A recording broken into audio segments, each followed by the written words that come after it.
Bon matin tout le monde, bienvenue dans On Jase de chasse, de pêche, de plein air. Avec moi-même, Steph Monette, j'espère que vous allez bien ce matin. Je ne suis pas en live ce matin, je suis je dois enregistrer parce que je m'en vais ce matin. J'ai un événement avec Beretta. Ou est-ce que c'est pour une levée de fonds pour ramasser des sous? Mais je ne sais pas c'est quoi. Ils m'ont juste demandé, je peux aller leur donner un coup de main. Fait que je vais être là aujourd'hui à la Roue du Roi. Puis je vais vous revenir demain avec tous les détails. Je ne sais pas partout dans où est-ce que je m'en vais. Puis naturellement, ça fait longtemps que ça ne m'est pas arrivé, mais je ne serai pas à la chasse demain à l'Orignal. Parce que lundi, il faut que je travaille, si bol. Mais quand même, après ça, on décolle. Fait que vu qu'en fin de semaine, je ne peux pas être à la chasse, ben j'ai deux événements que je fais. Fait que je vais vous tenir au courant un petit peu plus de qu'est-ce que c'est, puis qu'est-ce qu'on fait, puis comment est-ce que c'est.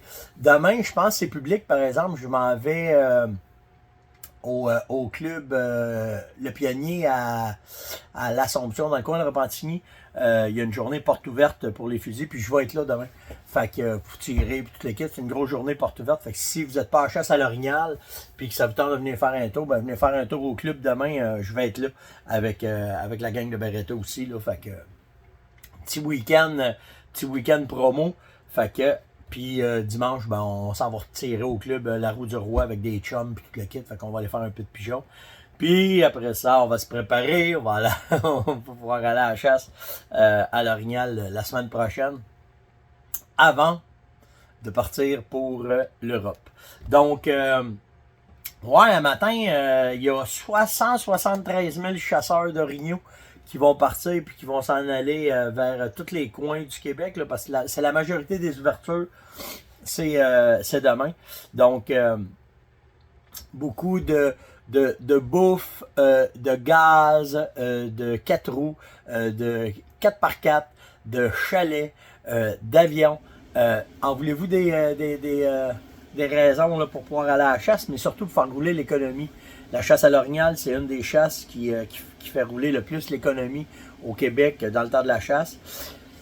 Et nous ne sommes toujours pas reconnus à travers nos gouvernements à propos de ça, à part une couple d'affaires qui vont arranger permis, mais on n'a rien d'autre. Fait que c'est une vraie risée, mais quand même, ça commence en fin de semaine, donc soyez surtout prudents, ceux qui décollent aujourd'hui. Faites attention à vous autres. Ben du plaisir. Puis je vais vous souhaiter quand même une récolte. Les récoltes depuis les dernières années se situent toujours dans les alentours de 30%. Fait que ça veut dire que c'est 3 chasseurs sur 10 qui vont se frotter à un orignal. Donc, bonne chasse tout le monde. Faites attention à vous autres. Un petit clin d'œil ce matin à... qui va m'en vouloir ici. Mon fils, Yann, qui est un vrai Robin des Bois des temps modernes, qui est non pas Robin des Bois, Daniel Boone des temps modernes. Normalement, une fois de temps en temps, nous avons une petite envie pressante. Et il fut un temps où est-ce que le père avait appris bien comme il faut, que quand tu vas faire un petit travail dans le bois, de ne pas oublier, ton papier de toilette, et de deuxièmement, de bien cleaner, nettoyer l'endroit où tu poseras tes fesses pour pouvoir laisser aller un petit poupou du matin. Et Yann n'a pas pris en considération les recommandations de son père depuis nombre temps d'années et vient de se ramasser avec de l'herbe à poux directement sur les fesses. Alors, son petit popotin a de la misère à s'asseoir de ce temps-là. Et je trouvais ça très drôle parce que, faut que je vous conte l'anecdote. Ma mère, qui était inquiète pour son petit-fils parce que là, il avait le popotin vraiment magané. Fait qu'il s'est ramassé à la clinique, puis là, ben, ils ont donné de la crème, puis c'est correct. Ma mère, de me dire, faites attention quand vous allez vous placer le popotin en forêt. Et j'ai expliqué à ma mère qu'à 54 ans, c'est quelque chose que nous apprenons très rapidement quand nous allons en forêt, de ne pas se mettre le popotin n'importe où. Et pourquoi je vous dis ça? C'est qu'il fut un jour où est-ce que j'étais dans un stand, je pense que je vous l'ai déjà compté, là, mais j'étais dans un stand, puis là, petite envie du matin qui se fait avoir, puis là, il n'est plus question que je reste dans le stand. Ah, il faut que je débarque. Fait que je débarque de l'arbre, Puis là, ben, tu peux pas faire ça en entour de l'arbre parce que tu es avec ton stand. Fait que tu dis, ah ouais, à la maison. Pas le temps de me rendre à la maison. Puis là, j'ai de l'air d'un caniche qui vire en rond pour pouvoir se trouver un spot, pour pouvoir laisser aller le petit cadeau du matin. Et là, ça presse trop. Puis dans ce temps-là, je sais pas pourquoi je vous compte ça ce matin. Dans ce temps-là, je m'assois. Pas je m'assois, mais on chasse avec des One Piece, ok? Un vêtement de chasse, tout d'un morceau. Fait que là, ça presse mon affaire, fait que là, je te débarque ça, je te baisse le zipper, je te passe entre les jambes, je te relève ça par en arrière et je fais ce que j'ai à faire. Et c'est là qui fut la première chose que j'ai appris très rapidement. Lorsque nous laissons aller un petit poupou du matin, mon petit poupou s'est ramassé sur une branche qui était excessivement flexible et que le poupou a écrasé. Mais la loi du spring, si vous ne connaissez pas la loi du spring, tout ce qui descend va remonter un jour. Alors le popotin, le petit poupou qui s'est ramassé directement sur le spring, quand j'ai eu fini, et moi j'avais bien mon papier de toilette, écoute, je finis là. Et puis là, tu fais, oh, ok, on va faire attention pour ne pas piler dedans. Je relève mon zipper, je me tourne de bord, puis la branche, belle strip de merde, pour pas dire de marde, à grandeur de mon soupe de chasse, je me fais splasher solide. Fait que là, pas le choix tellement de retourner au chalet et d'aller me changer, parce que mon soupe, il était scrap de cette senteur. Puis écoute, ma gang avait tellement ri quand je suis arrivé au camp, là, ça n'avait pas de bon sens. Puis, fait que tout ça pour vous dire que quand vous allez vous mettre les fesses dans le bois, deux choses à checker, la loi du spring et la loi de l'herbe à poux, de se cleaner les fesses et de ne pas s'en mettre un peu partout.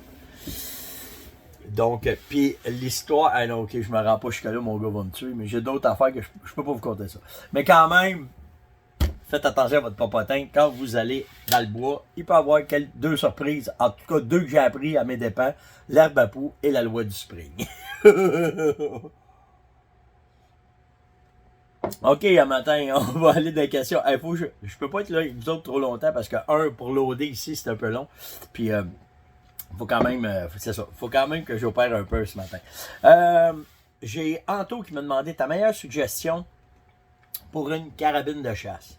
Ben, mon cher, ce que j'ai fait, c'est que j'ai juste été lire un peu qu'est-ce qu'il suggérait, parce que mon opinion, c'est une chose, mais qu'est-ce qu'il suggérait comme arme de chasse pour le chevreuil à travers l'Amérique, en tout cas, à travers Google. Et je fus surpris de voir et de lire que la carabine la plus utilisée pour la chasse au chevreuil, qui est vendue à millions et millions et millions d'exemplaires, que son mécanisme il est légendaire, que beau temps, mauvais temps, ça marche bien, que les guides, les trappeurs, tout le monde utilise, qui est une des armes les plus versatiles, mais surtout des plus compactes, c'est la 30-30. Avec un lever action. Avec le temps, elle s'est modernisée, que ce soit Henry, Henry, Marlin, puis surtout la Winchester, parce que là, j'avais pas emmené ma Winchester un matin, là, mais tout ça pour vous dire que c'est une des carabines qui est les plus utilisées. OK, tout dépendant du mécanisme, mais c'est vrai que c'est une petite carabine qui est cool. C'est une carabine, premièrement, qui a été pensée pour aller sur un cheval.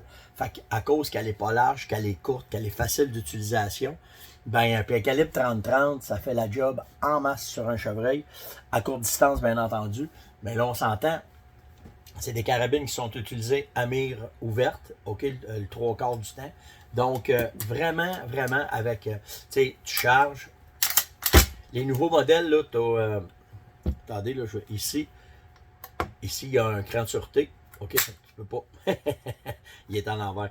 Mais, attendez, je vais le mettre comme il faut, là. Comme ça.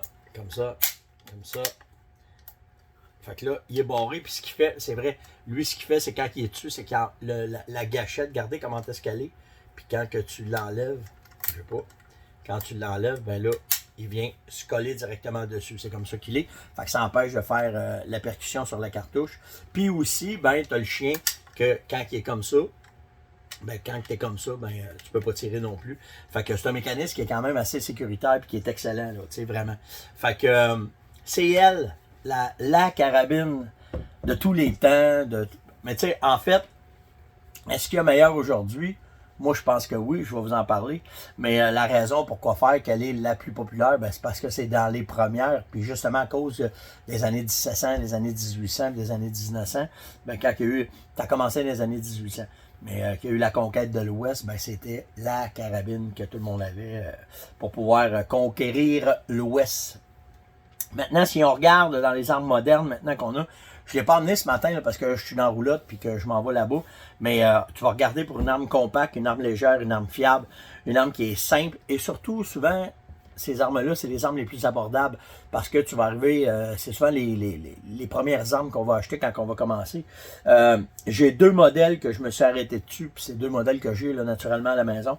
La première, ben pour le prix, pour la fiabilité, pour le compact, pour la légèreté, la Tikka T3X Light, ok, une arme de la mort vraiment, là, vraiment de quoi, de vraiment bien faite, puis de petit.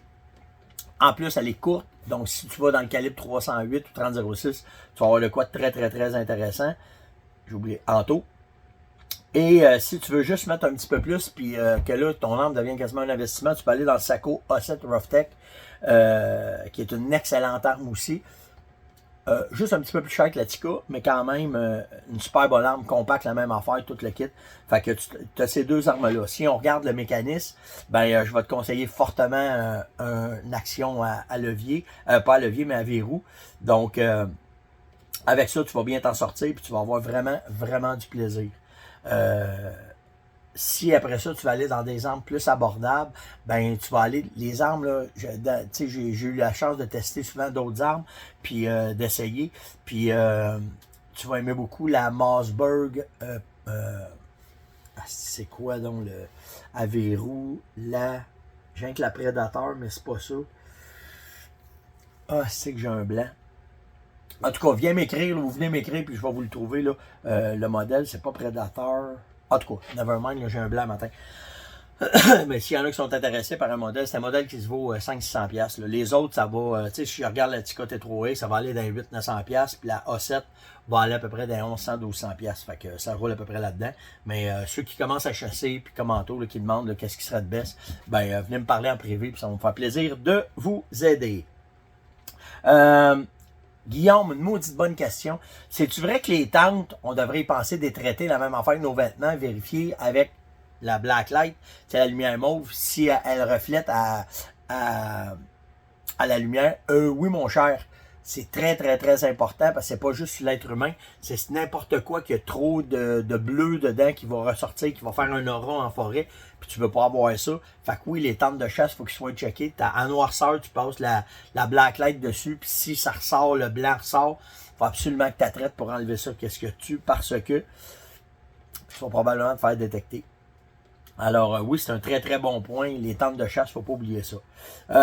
Je ne sais pas qu'est-ce qui se passe présentement, mais les bottes de chasse, vous êtes... Remarque, je comprends que le confort des pieds, c'est super important, puis faut qu'on fasse, mais vous êtes une hostique de gang à me parler de vos bottes, qu'est-ce que vous aimeriez, puis qu'est-ce que vous essayeriez, puis j'en ai fait plusieurs essais, là, tu sais, je vous ai parlé...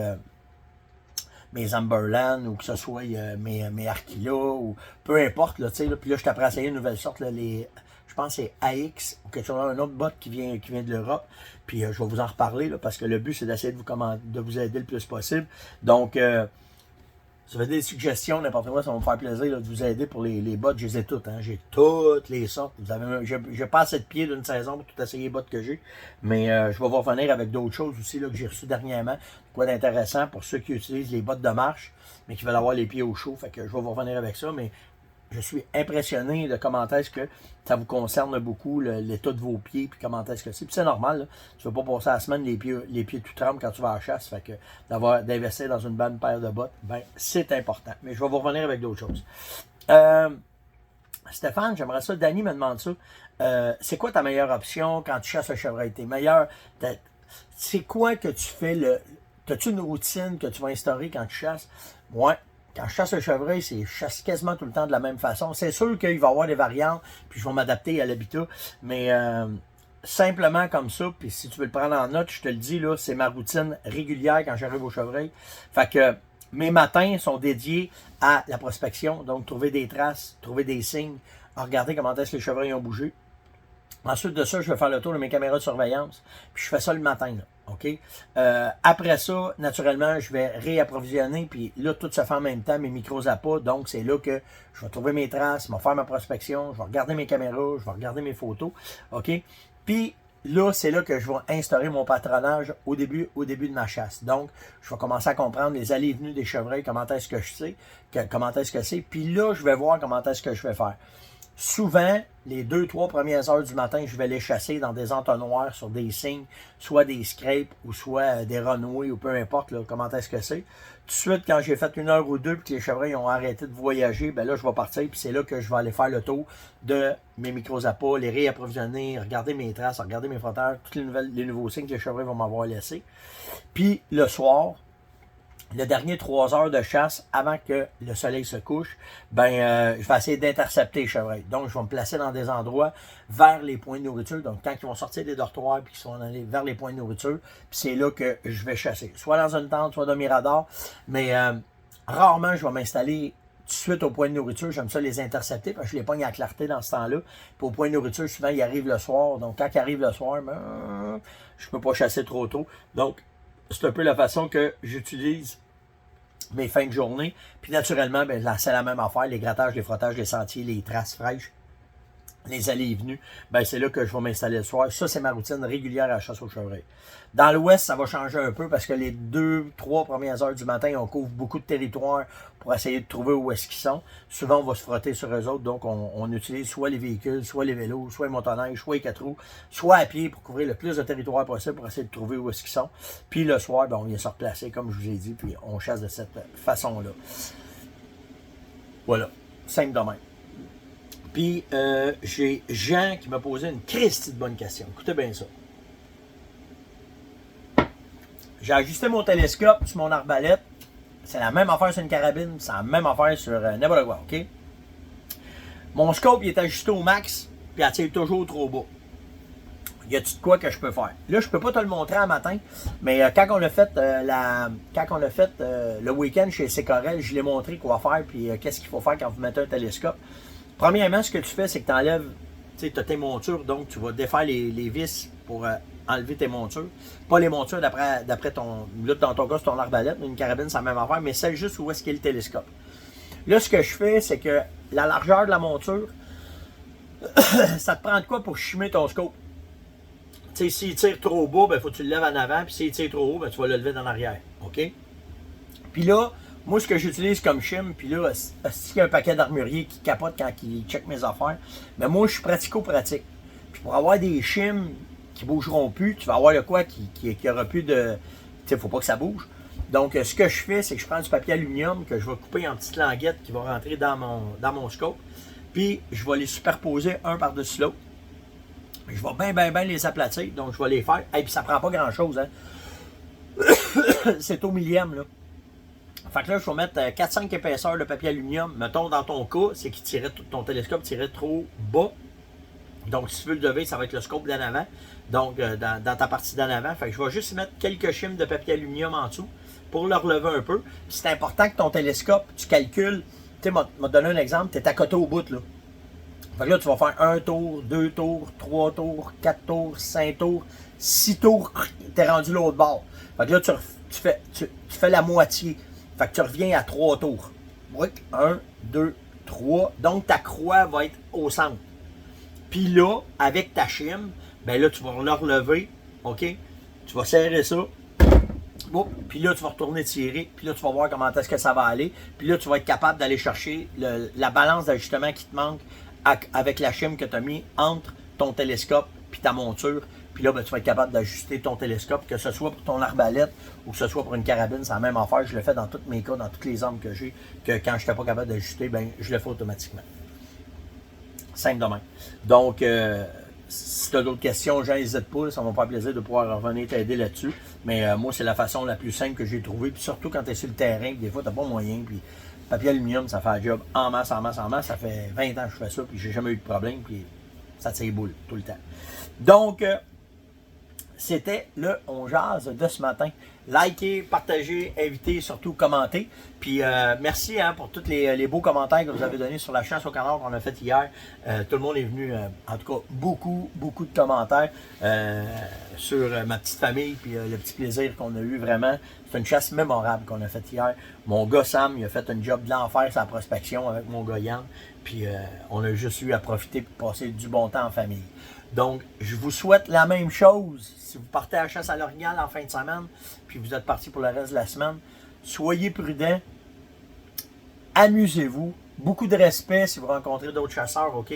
On peut se parler, on n'est pas obligé de se taper sa gueule, puis vraiment passer du bon temps.